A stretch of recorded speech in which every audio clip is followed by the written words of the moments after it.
మన ఆంధ్ర రాష్ట్ర తెలుగు పరిశ్రమకే కాదు, మొత్తం యావత్ భారతదేశం యొక్క సినిమా పరిశ్రమకి చాలా దుర్దినం.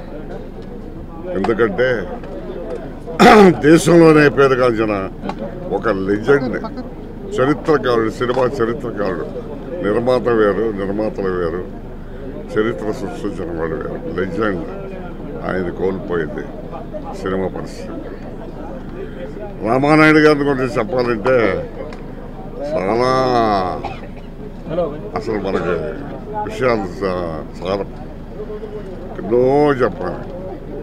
ముఖ్యంగా నాకు ఆయనకి అనుబంధం ఒక నిర్మాతగాను, ఒక ఆర్టిస్ట్గాను కాదు, క్లోజ్ ఫ్రెండ్స్. ఫ్రెండ్స్ అంటే మామూలుగా ఎక్కదెక్కల పని నా పని కాదు, సర్వ విషయాల్లోనూ ఒకరికొకరు కూలంకషంగా చర్చించుకుంటూ మాట్లాడుకుంటూ ఎన్నెన్నో వ్యవహారాలు చేసుకున్నాం. అవన్నీ తలపుకొస్తే ఇప్పుడు ఏడుపు కూడా ఆగట్లేదు అనుకుంటాం. కానీ ఇంకా ఉండుంటే ఆయన సఫర్ అయ్యేవారు. ఆయన నిజంగా చాలా అదృష్టవంతులే. నాన్నగారు లాగా వాళ్ళు celebrities. Actually we have to celebrate they life. మనం అలాగే గుర్తుంచుకోవాలి వాళ్ళని. ఐ హోప్ రాజేష్ రుద్న, సురేష్, వెంకటేష్, మిగతా ఫ్యామిలీ మెంబర్స్ అందరూ they find the strength to overcome the situation. He's a legend, and he's a legend. He's a great film personality.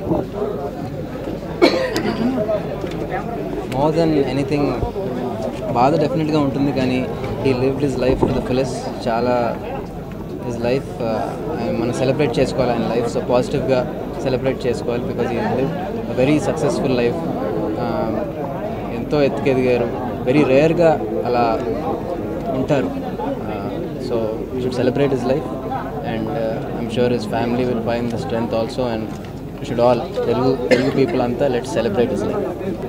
Ramanaidu గారి గురించి ఏం చెప్పాల్సిన అవసరం లేదు, అందరికీ తెలిసిన విషయం. కానీ ఈరోజు ఈ భగవంతుడు ఇలా చేశారంటే చాలా బాధాకరంగా ఉంది. Is a celebrity, star producer.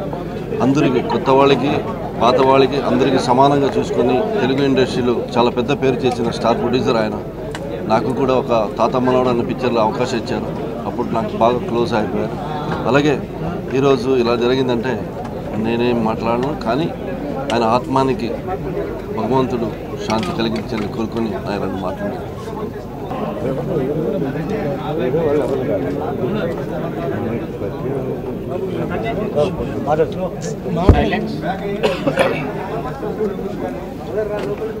భారతీయ సినిమాకి సంబంధించి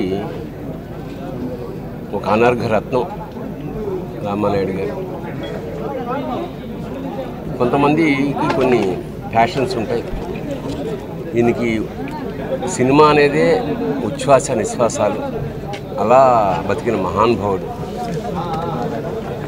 నేను ఆయన సినిమాలు చాలా చేశాను. అందులో ఒక్క సినిమాలో రామానాయుడు గారు ఊరు కారంచేడు కూడా వెళ్ళి చేయడం ఒక అనుభూతి.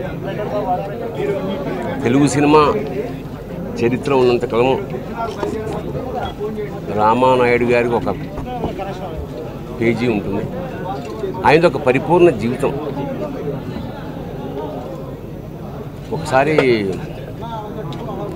షూటింగ్లో ఏదో డేట్ల విషయం మాట్లాడుతూ అక్కడ పక్కన గ్లాస్ పడి ఉంటే ప్రొడక్షన్ వాళ్ళని పిలిచి ఆ ఖాళీగా గ్లాసుని తీసేయమన్నాడు.